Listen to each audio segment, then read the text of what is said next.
5 more minutes. While at the park one day, a woman sat down next to a man on a bench near a playground. "That's my son over there," she said, pointing to a little boy in a red sweater who was gliding down the slide. "He's a fine-looking boy," the man said. "That's my daughter on the bike in the white dress." Then, looking at his watch, he called to his daughter. "What do you say we go, Melissa?"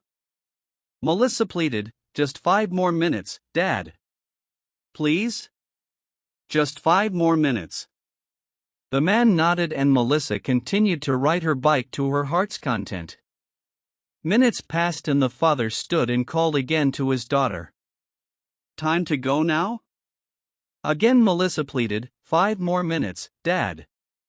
"Just 5 more minutes." The man smiled and said, "Okay." "My, you certainly are a patient father," the woman responded. The man smiled and then said, "Her older brother Tommy was killed by a drunk driver last year while he was riding his bike near here.